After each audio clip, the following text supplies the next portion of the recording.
Welcome to Hood Champion Boxing and Sports. In boxing, you find a way to win or you find a way to lose. We want Bootsy E. Dun, dun, dun, dun, dun. Bum, bum, bada, bum, bum. People from everywhere gather around, checking out the sound. Bud and Boots is not going down. Hold your horses. Stop taking it to the stupid. Boots, all of a sudden, Boots needs to grow his profile. Boots isn't a big enough fighter for Terrence Crawford. Do you agree with that? Let me tell you something, right? Jesus, boy. I understand Mayweather and Pacquiao. I understand the back and forth there and the whole thing with blood tests and who may be on steroids. And I mean, I get it, right? Fight took forever to get made. It finally got made. Kind of could understand that. Crawford and Spence, we know what happened, but you can't really understand that. That was just dumb. But it is what it is, right? But to come now, well, Wilder and AJ, that was dumb. They talk about dropping the ball and missing out, right? On a huge fight. That shit will never happen. I'm going to go ahead and call that one. That shit ain't never happening. And that's ridiculous. But you see the negotiations, the zone, Eddie Hearn, and Wilder wasn't being really treated fairly. Shelly Finkel didn't really represent that man. You get an opportunity. You have one belt. This guy has 3 belts. They're going to pay you all this money. And they're going to sit there and drop the ball. But again, just me on the outside looking in. But you can kind of understand what happened there, but then you're like, I don't know. But this shit with Boots Ennis and Terrence Crawford, what do they want Boots to do? Now, I do think it'd be great if Boots became undisputed at 147, then bubbled up to take on Terrence Crawford at wherever Crawford is, right? I think it does a couple things. One, Boots can go out here, get some more wins, clean out a division. He'll be sharper. His profile by then will be huge because Eddie Hearn does a great job promoting his fighters, especially because Boots is attached to Terrence Crawford. Then he becomes undisputed, right? Crawford right now is all about money. Crawford isn't really about legacy. If additional legacy comes his way, cool. But he's all about that Wu-Tang Kareem. Cash rules everything around me. You can't blame Crawford. The man put a lot of work in to get to the point he's at. He should only take the biggest fights, the biggest fight persons. Now, if it's Boots, Crawford said, I'll fight him. Show me the money. You know what I mean? Show that man the money. Give Crawford 30, 40 million. He'd fight Boots, no problem. Turkey on the sheik, you want him to fight him, cool. But this thing about Boots in his profile, I mean, what's going to be next? Let's be real. Out of everyone out there, out of all the fighters out there right now, right? Who's the number one fight? There's two fights, right? That everybody wants to see, and that makes sense. There's 2 fights in particular. That first fight, I think everybody would agree.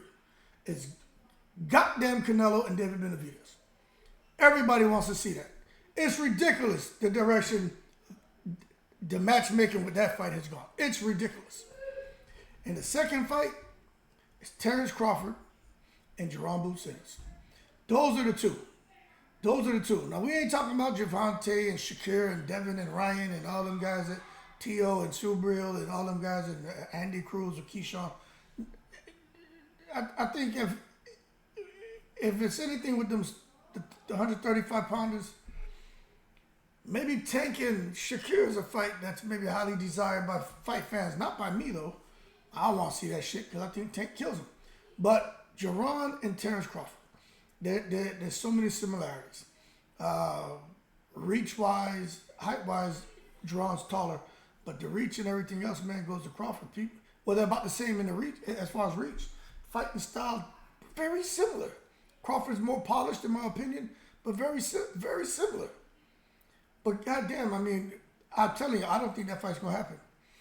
Let me put it to you this way. Crawford is only looking for huge paydays. If they're not gonna give him that Canelo money at this point in his career, especially if he beats Madrimov, you can forget about it.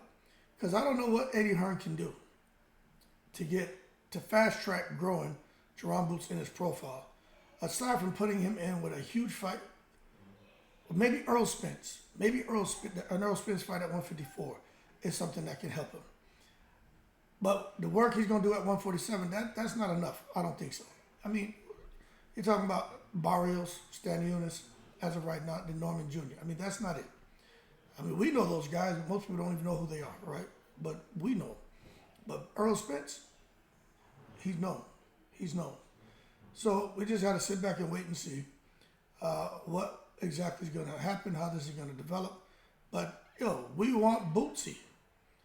You know what I'm saying? That's what we want. You know what I mean? The Philly bad boy. We want to see Boots, and we want to see him fight Crawford. But I just have a feeling, man, it ain't going to happen. It's going to be like the goddamn NWA reunion. You know what I'm saying? Everybody talking about it and it's sounding good, but somebody going to disappear. And it'll probably be Crawford retiring, and he ain't never going to get the opportunity to see it, even though it's being discussed, just like goddamn NWA getting back together. But that being said, if you know a way, maybe you should reach out to Eddie Hearn on Twitter and say, hey, this is how you can help, accelerate growing the profile of Boots in this. Because, I'm telling you, Hood Champion don't know. Because I don't even think him becoming undisputed at 147. I think the distinction of undisputed sounds good, but who he fought to get it, that's not the answer. We're taking him to the stupid now. He may have to fight like an Earl Spence, a really big name. That, I think, would help more than having the distinction of being undisputed at 147. Because that's basically what people are going to say. He fought nobody. Fight somebody then. Earl Spence may give him that credibility. I'll keep saying that Sean Porter may give him that credibility. Keith Thurman may give him the credibility. Danny Garcia may give him the credibility. Because they were ex-champions. Them guys were great when they fought. And although all of them seem to be retired, in my opinion, and a lot of people are like, nah, don't mess with the old retirees, fight someone active. Okay, who? I think if he can pluck off a Thurman, pluck off a Porter, pluck off a Danny Garcia, I think that adds more credibility to him than him plucking off Stanley Eunice, Barrios, and Brian Norman Jr. all together. One of those guys equal those three. But hey, that's just her champion talking. And I think if he does that, then boom, next fight should be Crawford. Because now the whole world will be talking about him. Because those guys are known, and that's one way to fast track growing his profile. But anyway, Boots and Crawford, the old ninja against the young ninja. Only a ninja can kill a ninja. You'll make the fight happen. Stop putting all this stress on Boots to grow his profile. He's nobody. He hasn't fought nobody. I'll tell you what, man. If we're going to go that route, well then, Eddie Hearn, throw some money. Not at them champions at 147. Throw that shit at Keith Thurman. What do you want, $10 million? Throw him $10 million. Throw him $10 million. Throw Sean Porter $10 million. Throw Danny Garcia $10 million. Let Boots tranquilize him. And then boom, Boots is right where you want him to be. Same way you overpaid Charles Martin to fight Anthony Joshua, and y'all went on to make all them gazillions of dollars based off of that overpayment to Charles Martin. Do the same thing here. And you and Boots, I'm telling you, Boots will be off to the races. Anyway, man, that's just my 2 cents. Y'all keep cool. I'm in the breeze.